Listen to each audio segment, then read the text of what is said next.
with you. You were talking just a minute ago, I think, about human trafficking with Senator Cruz. Is that right? Did I hear that right? And this has been a priority of yours, I think, in your work as U.S. Attorney. Is that correct? Fair to say? Yes, Senator.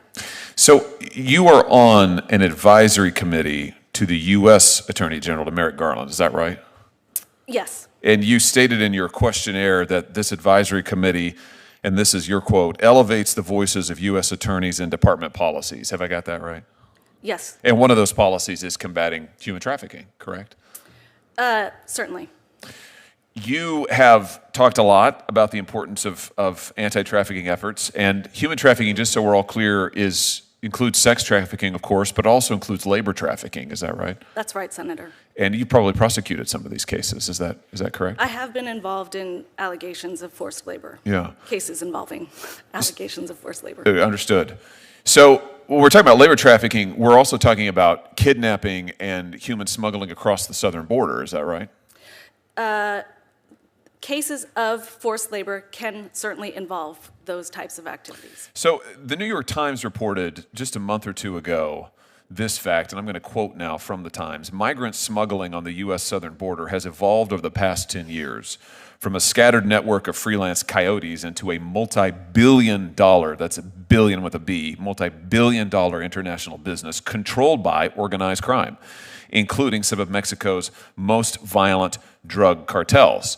And then the Times goes on to report about the cartels kidnapping children so that illegal immigrants can try to pose as asylum-seeking families. We've heard reports about women being abducted and raped as part of illegal immigration rings. We hear about cartels kidnapping and torturing other people, holding them for ransom until their relatives in the U.S. pay to have them released, and then illegally smuggling them into the United States. I'm sure you're familiar with this. I mean, this is the work that you do. All of this is human trafficking. All of it is tragic, and all of it is increasing. So here's what I'm coming around to. I'm just curious about your work with the Attorney General. Are you advising him to crack down on human trafficking at the border? Are you advising him to enforce our immigration laws at the border to stop this terror that is occurring with women and children in particular, but frankly, involving all people, labor trafficking, sex trafficking? Are you advising him to this on this topic and to this end?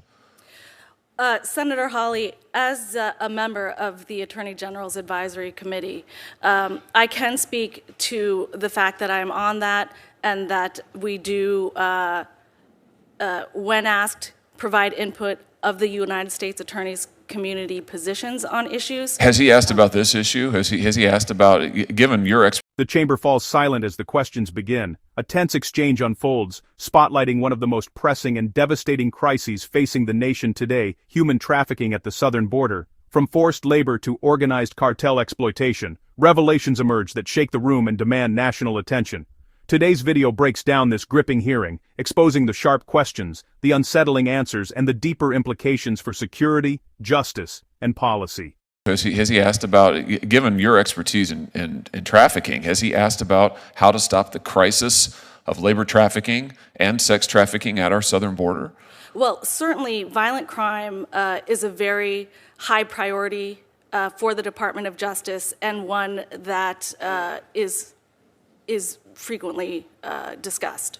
But does he have a plan to stop the trafficking at the border? Are you involved in that? Have you been involved in any work to develop a plan to stop the sexual exploitation of women and children, to stop the exploitation of migrant workers into this country, to stop the exploitation of these vulnerable populations by cartels and organized crime? Have you been involved in a plan, developing a plan to stop that at DOJ?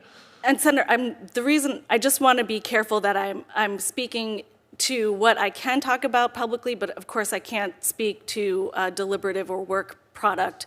But what I can say is that I have not been asked to weigh in on the specific issue that you have asked. It's too bad.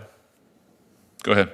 However, as a member of the Department of Justice and as a United States Attorney, violent crime has been my top priority, and I have done much to try to address that. Well, I'm disappointed that the Attorney General's panel has not looked at human trafficking, but I can't say I'm surprised, because this Attorney General and this administration, frankly, has turned a blind eye to the crisis at our border that comes at a very real cost, a very, very real cost that you know because you've seen these crimes. You've seen the results of this, and you've seen the results of what happens when you allow organized crime and violent cartels to control our border and to use human beings as assets to be traded upon and exploited in order to drive their profits. And that's what's happening every day, and this administration's allowing it. Justice Montgomery Reeves, let me... If you enjoyed this breakdown, don't forget to like, comment, and hit the subscriber button for more political showdown.